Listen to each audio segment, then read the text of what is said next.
What's one truth you wish you'd said out loud when you were younger? You know those Christmas dinners where the air is thick with forced cheer, the kind that hides all the family grudges under layers of tinsel and turkey? Mine turned into a full-blown battlefield last December, and looking back, it was the spark that lit up everything I'd been holding inside for years. I'm Emily Hargrove, 38, a graphic designer scraping by in Chicago after a divorce that left me questioning every choice my mother ever pushed on me. That night, our family gathered in the big colonial house she owns out in the suburbs, the one decked out like a holiday catalog, garlands twisting around the staircase, a 12-foot tree shedding needles on the Persian rug, and the smell of roasted chestnuts masking the tension that always simmered when we all sat down together. The table was set for 8, me, my brother Mark with his wife Lisa, my sister Karen and her 2 kids who fidgeted like they sensed the storm coming, my dad quiet as ever in his corner chair, and Vivian, my mother, presiding at the head like she was royalty. Vivian 65, sharp as a tack and richer than she lets on from flipping properties across the Midwest.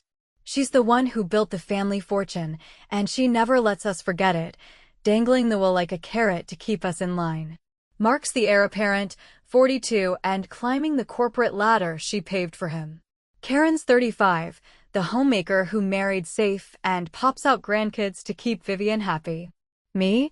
I'm the outlier, the one who chased art over real estate, got married too young to a guy Vivian approved of, and ended up single with nothing but my sketches and a stubborn streak. I'd known about the pregnancy for 3 months, that little secret growing inside me like a quiet revolution.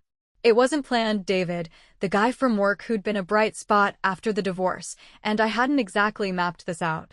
But at my age, with the clock ticking louder every day, it felt like a chance to do things my way, no approvals needed. The divorce had been messy, Tom walking out because I wasn't ambitious enough, code for not kowtowing to Vivian's expectations. She'd blamed me, of course, saying I drove him away with my flights of fancy. So when the meal hit that awkward pause after the grace, plates piled with ham, mashed potatoes, and cranberry sauce that no one really liked, I couldn't hold it in anymore. I set down my fork, looked around the table, and said it straight. I've got some news. I'm pregnant. The baby's due in July. For a split second, the room held its breath. Mark's eyebrows shot up. Lisa smiled tentatively like she was happy for me. Karen let out a little squeal and reached for my hand, and even Dad nodded with a soft, "That's wonderful, Em." The kids clapped, thinking it was some game. But Vivian? Her face hardened like concrete setting, her fork clattering against the plate. She rose slowly, napkin folding precisely in her lap before she tossed it aside, and fixed me with eyes that could curdle milk. "Pregnant," she repeated, the word dripping with ice. "At your age? Alone? I won't have the shame in our family. You and that bastard are done here. You're dead to me, Emily, and out of the will. Not a dime." The silence crashed down like a wave, swallowing everything. Mark stared at his plate.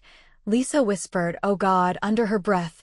Karen's hand froze midway to mine, and the kids picked up on the vibe, going unnaturally still. My heart pounded, a mix of rage and that old familiar hurt she'd inflicted 1,000 times, pushing me into Tom's arms because he was reliable, criticizing every design gig I landed, acting like my life was a failure because it didn't mirror hers. Part of me wanted to flip the table, tell her exactly what I thought of her empire built on control and secrets. But I didn't. I just smiled, that calm, almost pitying smile I'd practiced in the mirror, the one that always threw her off. Reaching into the gift bag by my feet, the one I'd wrapped myself with simple silver paper and a crimson bow, I pulled out the box and set it gently in front of her, right on her monogrammed placemat. "Merry Christmas, Mother," I said, my voice steady as I pushed back my chair. No one moved as I stood, slipped on my wool coat from the hall rack, and headed for the door. The foyer mirror caught my reflection, cheeks flushed, eyes bright with unshed tears or triumph. I couldn't tell which. Behind me, the clink of silverware had stopped entirely. They were all watching, frozen in that tableau of holiday horror. I stepped out into the biting cold, snow crunching under my boots, the porch light casting long shadows across the driveway. My car keys jangled in my pocket as I slid behind the wheel, the engine turning over with a reluctant growl against the frost. As I backed out, glancing at the house where warm light spilled from the windows like a false promise, I imagined them there, staring at that unopened box on the table. How long before curiosity won? Before she tore into it and faced what I'd uncovered? Driving through the quiet streets, holiday lights blurring in the rearview, my hand rested on my belly, feeling that faint flutter of life asserting itself. Vivian thought she could erase me with words and a lawyer's pen, but she'd underestimated how deep the roots ran in this family and how sharp the thorns could be. The box held more than a trinket. It was a mirror to her own past, one she'd buried under decades of denial. But as my phone started buzzing, first Karen, then Mark, ignored messages piling up, I wondered if this was liberation or just the start of a bigger unraveling. What would she scream when she saw the truth staring back? And would it break her or finally force her to see me? The road stretched dark ahead, full of uncertainty, but for the first time in years, I felt the power shift, and it was mine to wield. Pulling away from that house that Christmas night, the snow coming down in thick, relentless sheets that turned the world into a muffled white blur, I couldn't help but replay the scene in my head over and over. The way Vivian's face had twisted from icy command to something almost vulnerable when I set that box down, her fingers twitching like she already sensed the storm inside it. The drive back to my apartment in the city felt endless, the heater blasting warm air that did little to thaw the chill settling in my bones, not from the cold outside, but from the weight of what I'd just unleashed on the family I'd spent years trying to fit into. Only to realize it was never about fitting, but about surviving her expectations. By the time I parked in the underground garage and rode the elevator up to my floor, the first texts were coming in. Karen's frantic, "What was that about?" "Call me," followed by Mark's more measured, "We need to talk," and "This is crazy," but I silenced the phone, poured myself a mug of herbal tea, and sank into the armchair by the window, watching the city lights flicker like distant warnings. As the steam rose from the mug, curling toward the ceiling in lazy spirals, my thoughts drifted back to the fractures that had been widening in our family long before this pregnancy turned them into chasms. Starting from those early days when Vivian ruled our lives with the precision of a contractor laying foundations, each decision calculated to build her vision of success, while burying anything that didn't align. I remembered summers at the lake house up in Wisconsin, where Mark would spend hours fishing with Dad, learning the quiet art of patience that Vivian praised as practical, while Karen helped in the kitchen, chopping vegetables with that eager-to-please smile that earned her extra slices of pie, and I was off sketching the water lilies or the way sunlight danced on the waves, only to have Vivian snatch the notebook away and say it was a waste when I could be reading real estate listings. Instead, she always positioned herself as the protector, the one who'd clawed her way. From a modest upbringing in rural Illinois to owning half the strip malls in the suburbs, marrying Dad, a steady accountant who adored her blindly, for stability after what she vaguely called a rough patch in her 20s. But those glimpses of her past were like cracks in the facade, moments when her eyes would glaze over during family stories, or she'd snap at mentions of old friends from college. The real unraveling for me began about a year earlier, right in the thick of the divorce proceedings when Tom and I were divvying up our shared condo and the remnants of a life that felt more like an obligation than a partnership. Vivian swooping in with her lawyer to advise me on keeping what was mine, though her advice always circled back to how I'd failed by not fighting harder to save the marriage she herself had orchestrated at a backyard barbecue when I was 25, introducing Tom as the perfect match because he came from money and had a 9-to-5 that mirrored Dad's reliability. Cleaning out the storage unit that spring, boxes of forgotten wedding gifts and photo albums stacked like accusations, I stumbled on a small locked case that Vivian had shipped over from the family home, labeled in her neat handwriting as personal. Do not open, but curiosity got the better of me after a particularly brutal deposition where Tom claimed I was too dreamy for real life.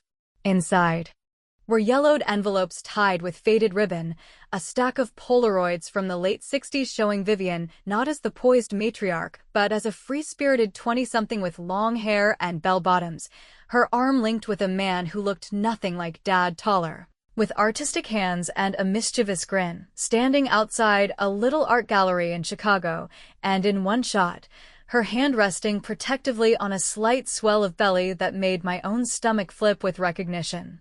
Those letters, written in looping script from someone named Alex, spoke of love that burned bright but couldn't withstand Vivian's ambitions, pleading with her to reconsider leaving him for a safe future. Mentioning a baby they were expecting and how he'd paint portraits of their child to capture the joy she was walking away from, but the correspondence ended abruptly after she announced her engagement to Dad. The final note from Alex a heartbroken plea for at least a photo of the little one. Tucked among them was that locket, small and silver with an intricate clasp, opening to reveal miniature photos, Vivian beaming in a sundress, Alex beside her, and a tiny ultrasound printout dated months before my birth certificate claimed Dad as father.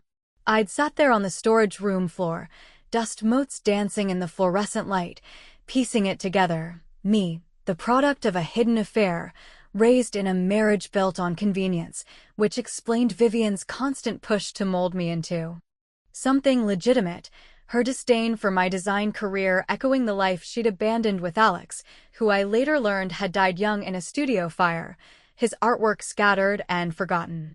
With the pregnancy test positive just weeks after that discovery, it felt like cosmic payback, a chance to claim the independence she'd denied herself, but I kept the findings close, commissioning a discreet DNA test that confirmed Alex as my biological father, while Vivian remained blissfully or willfully ignorant until I decided Christmas was the stage for her reckoning.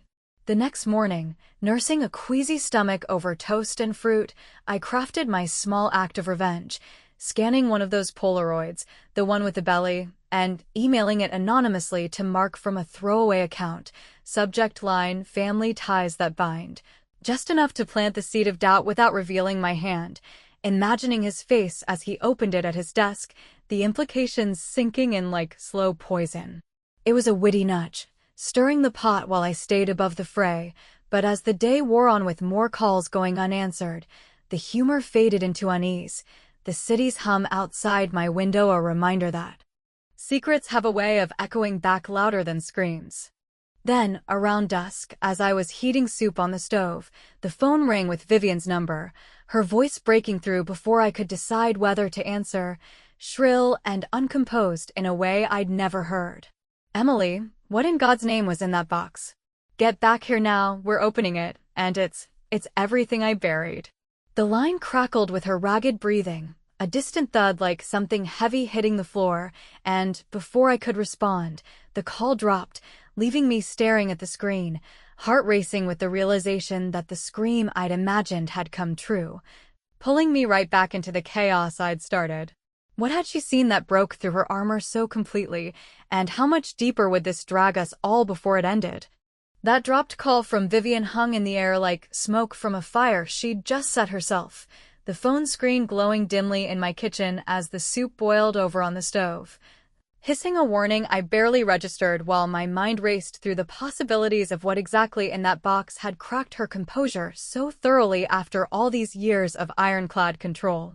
I turned off the burner, the steam dissipating into nothing, much like the fragile peace I'd hoped this pregnancy might bring, and paced the linoleum floor, replaying her words, "It's everything I buried," which confirmed the locket had struck its mark, dredging up the ghosts of her youth that she'd stuffed away in attics and forgotten storage units, but now they were loose, and the family fallout was just beginning to ripple outward in ways I hadn't fully anticipated. By the time I settled on the couch with a blanket over my lap, the insistent buzz of incoming messages turned into a full barrage, the group chat exploding, with screenshots of the locket's contents forwarded from Karen, who must have snapped photos the second Vivian tore open the wrapping, her texts a mix of confusion and pleas. This looks like Mom when she was young. What's the story? She's locked herself in the study." The confrontation started piecemeal, first with Lisa calling on speaker while I sipped cooling tea, her voice a steady anchor amid the chaos as she described the scene back at the house, Vivian emerging from the study pale as a ghost, clutching the locket like it burned her, slamming it down on the mantel before retreating again without a word, while Mark hovered nearby, his usual confidence shaken as he muttered about some kind of joke to deflect the awkward stares from the kids who were whispering about the shiny necklace that made Grandma mad. Lisa, ever the peacemaker in her mid-30s, practicality honed from years of corporate HR, pressed me gently for details, asking if the gift was meant to hurt or heal, and I dodged with a light laugh that didn't reach my eyes, saying it was just a family heirloom I'd found tucked away, one that highlighted how history has a funny way of circling back when you least expect it, but inside, the humor masked a sharper edge, the satisfaction of watching her empire wobble from a single silver trinket. Mark jumped on the line then, his tone shifting from concern to accusation, demanding to know why I'd ambush the holiday like that, especially with Dad sitting there silent as stone, looking more lost than ever in his armchair, but I held my ground, reminding him how Vivian's will threats had loomed over us for years, turning every gathering into a subtle power play. As the calls piled on, my thoughts slipped back to the moment the DNA test results had landed in my inbox 4 months earlier, a plain email from the lab arriving on a rainy afternoon when I was knee-deep in freelance deadlines, the subject line innocuous, "Your ancestry report," but clicking through revealed a family tree that branched in directions I'd never imagined, confirming with 99% certainty that Alex, the artist from those letters, was my biological father, his profile pieced together from public records showing a life cut short at 32 in that tragic fire, leaving behind unpublished sketches and a string of gallery showings that Vivian had undoubtedly quashed to protect her fresh start with Dad. I'd printed the pages, highlighting the mismatches in the official birth records, and hidden them in my desk drawer, the knowledge sitting heavy like an unspoken confession, fueling my resolve to announce the pregnancy on my terms rather than letting her dictate. Another chapter, but it also stirred a whirlwind of emotions, anger at the deception, pity for the young woman in the photos who'd chosen security over passion, and a wry amusement at the irony that my bastard, as she'd called it, carried the same bloodline she'd once rejected so fiercely. The real twist came that evening when Karen video called, her face framed by the kids' bedtime chaos in the background, but instead of the expected tears or questions, she launched into a staunch defense of Vivian that caught me off guard, saying things like, "Mom's been through enough without you stirring up old dirt. Whatever that locket is, it's not fair to drag Dad into it now," her words laced with a protectiveness that smacked of rehearsed loyalty, making me wonder if she'd known fragments all along, perhaps confided in during late-night talks about inheritance worries, or if Vivian had spun some tale to paint me as the villain in this holiday drama. It stung, that unexpected alliance from my sister who'd always seemed the most sympathetic, highlighting how deep the divides ran, with money and legacy pulling strings even in crisis, but it also lit a fire for my next move. A clever retaliation that kept my hands clean while forcing the truth into the light. Late that night, after the calls tapered off, I uploaded a redacted version of one of the letters from Alex, blurring names but leaving the heartfelt pleas about the unborn child intact, to a private online forum for genealogy buffs that I knew Vivian monitored obsessively for property histories, titling it "Lost Love Letters from the 60s, A Mother's Choice, anonymous as ever."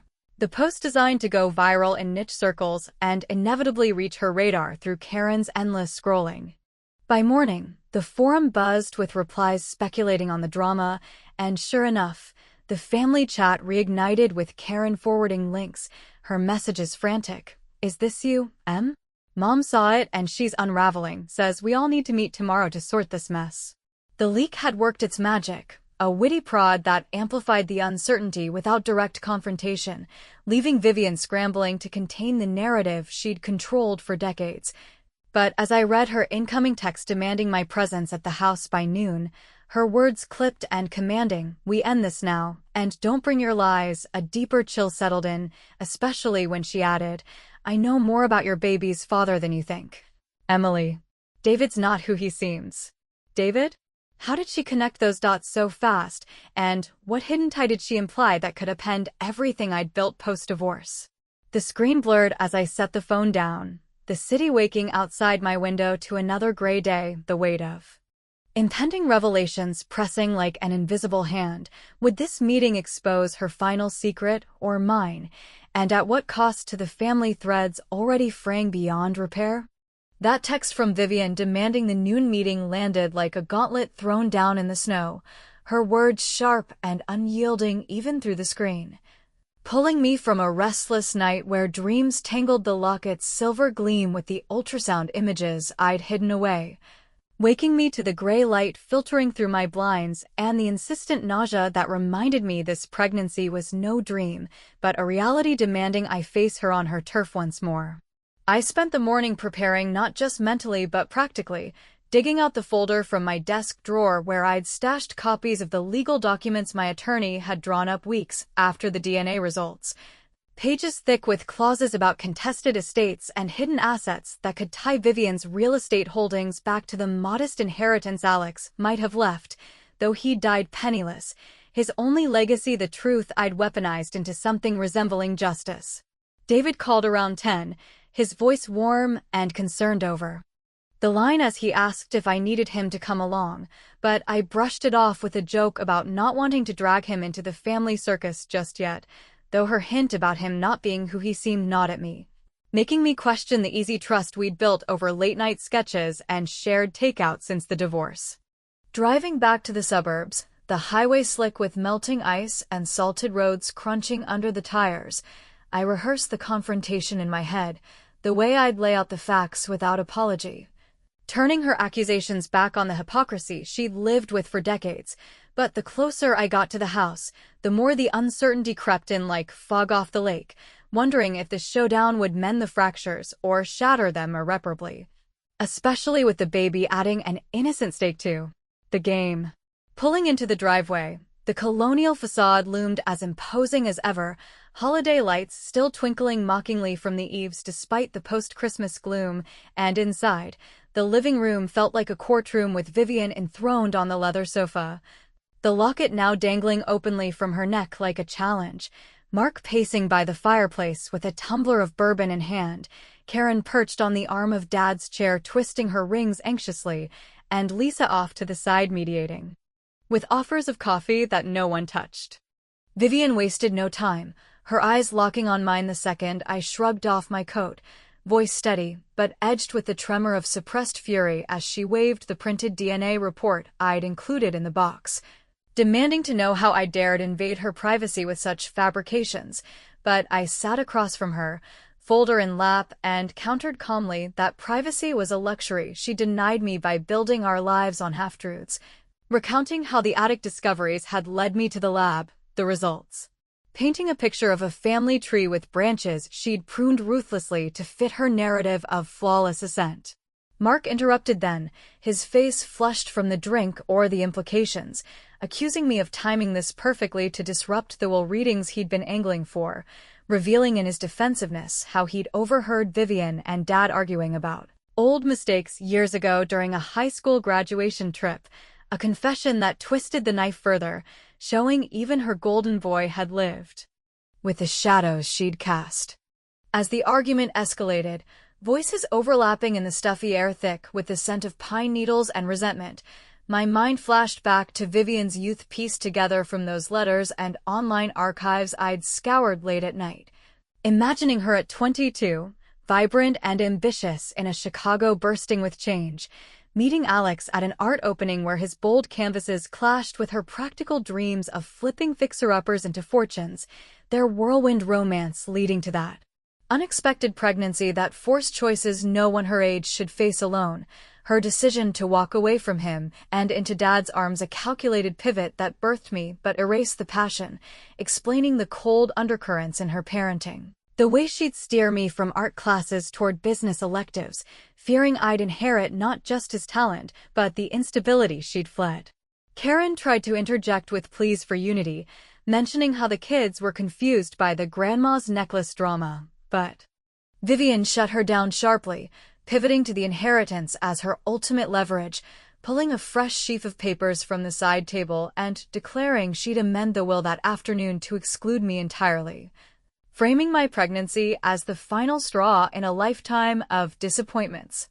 That's when I unveiled my revenge, sliding the legal folder across the coffee table with a deliberate slowness that silenced the room, the documents outlining how I'd preempted her moves by filing a claim on assets predating her marriage to Dad, including a small trust from Alex's family that Vivian had absorbed quietly decades ago, my attorney arguing it as moral and legal grounds for an equal share regardless of her disownment threats. Her face paled as she scanned the pages, Mark leaning over her shoulder with a whistle of surprise, and Karen's eyes widened in a mix of shock and reluctant admiration, the witty satisfaction of outmaneuvering her on paper hitting like a quiet triumph, turning her control into vulnerability without raising my voice.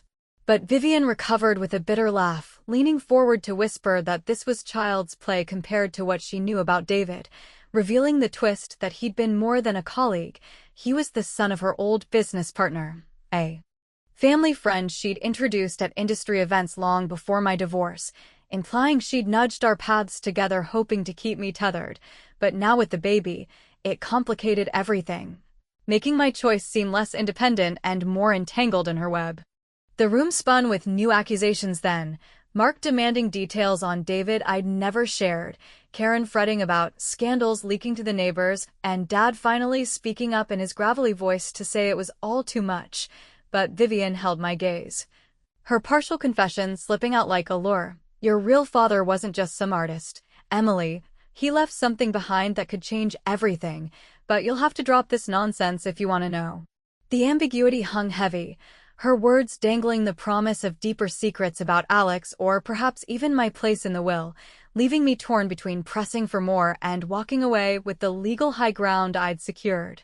As the meeting dissolved into strained goodbyes, hugs that felt obligatory and promises to think it over, I stepped back into the cold afternoon, the documents clutched like a shield, but her whisper echoed. What exactly had Alex left that could upend the revenge I'd so carefully plotted, and would revealing it bind us closer or tear the last threads apart?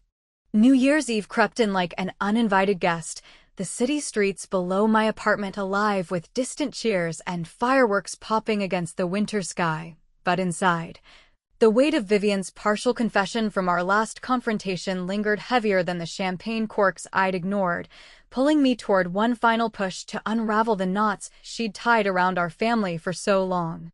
I'd spent the days since that meeting in a haze of prenatal appointments and late-night calls with David, who confessed over a quiet dinner that Vivian had indeed mentored his father back in the day, making our connection feel less serendipitous and more like another layer of her influence, though he swore he'd fallen for me on his own terms, not her subtle setups, which only fueled my determination to sever those strings completely before the baby arrived. The legal papers I'd served had bought me time, stalling her will revisions with threats of court battles that would air all the dirty laundry in public records, but her dangling hint about Alex leaving something behind gnawed at me, prompting a deeper dive into old probate files online where I uncovered a forgotten patent from his artist days. A simple design for modular frames that had quietly generated royalties funneled into a trust Vivian had absorbed without mention, enough to bolster my claim and expose her financial sleights of hand. By midday on the 31st, with the family texts escalating into outright demands for a resolution before the new year rang in fresh starts none of us believed in, I drove out to the house one last time. The folder now thicker with printouts of those royalty statements and an anonymous tip I'd sent to Vivian's real estate board about discrepancies in her asset disclosures, a clever final revenge that would trigger an audit without my name attached, turning her empire's foundations into shifting sand while I claimed my due. The driveway was cleared of snow, holiday decorations half packed away in boxes by the garage, signaling her attempt to box up the chaos I'd unleashed, and inside, the air hung stale with unspoken resentments as everyone gathered in the dining room where it all began, the table cleared of festive remnants, replaced by stacks of legal pads and coffee mugs gone cold. Vivian stood at the head, locket still around her neck like a talisman, her face etched with lines That spoke of sleepless nights, Mark beside her flipping through emails on his phone, Karen wringing her hands while the kids played quietly in the next room, and Dad in his usual spot, eyes downcast, but flickering with a quiet resolve I'd rarely seen. I didn't ease in this time, setting the expanded folder down with a thud that echoed like a gavel, opening it to the DNA report and the patent details as I laid out the full truth in measured tones, describing how Alex's life hadn't ended in obscurity but echoed through innovations she'd quietly profited from, raising me on the very creativity she condemned while preaching stability. Vivian's composure cracked then, her hand flying to the locket as she countered with a voice raw from holding back, admitting she'd met Alex at a gallery opening fresh out of community college. Their passion flaring quick and hot amid the civil rights marches and free love vibes of the era, leading to my unexpected arrival that terrified her ambitions more than any protest sign. "I chose you a father who could provide," she said, glancing at Dad with something like regret, not some dreamer who'd drag us into poverty, but her words faltered as I pressed on the hypocrisy, how she'd called my baby a bastard, when hers, me, had been born from the same circumstances, hidden behind a hasty wedding and erased histories. The emotional peak hit as Mark broke his silence, confessing he'd known about the affair since college when Vivian confided during a weak moment over wine, swearing him to secrecy in exchange for his loyalty in the business. A twist that made Karen gasp and turn on him with accusations of betrayal, fracturing the sibling alliances I'd long suspected were built on convenience. Dad nodded slowly, revealing he'd suspected from the start, but stayed silent for the family's sake, his quiet endurance a poignant counter to Vivian's control, stirring a wave of pity mixed with anger that even he had sacrificed truth for peace. Vivian collapsed into her chair then, tears streaking her makeup as she clutched the locket, whispering details of Alex's final letter pleading for involvement, one she'd burned but now regretted. The partial truths spilling into a full admission that left the room breathless, the growing conflict peaking in sobs and shouts that blurred into a cathartic storm. My ultimate revenge unfolded in the quiet aftermath, as I revealed the board tip and the audit it would spark, not out of spite, but to force transparency she'd evaded for years, securing my inheritance share through the exposed trust while leaving her to face the professional fallout alone, a witty closure that empowered without destruction. Mark offered a tentative truce, promising to support whatever came next. Karen hugged me fiercely with apologies for her earlier defenses, and even Dad squeezed my hand, his eyes saying what words couldn't, but Vivian just stared, isolated in her revelations, murmuring about making amends if I'd let her meet the baby. I walked out as the clock struck midnight somewhere distant, fireworks blooming overhead like uncertain promises, hand on my belly feeling the strong kicks of a life unbound by her shadows. The satisfaction of revenge mingling with the ache of what might have been a different family story. Yet as I drove into the night, the road winding toward an open future, questions lingered unanswered, provoking thoughts that twisted like the city lights ahead. Would Vivian truly change, reaching out with genuine remorse? Or would pride rebuild her walls higher? Had my secretive path, withholding truths until the brink, healed or just deepened the wounds, making viewers question if vengeance ever truly frees you? And with David waiting back home, our baby bridging past and present, could I forgive enough to weave a new legacy, or would the ambiguity of it all leave us forever on the edge, wondering what full honesty might have spared?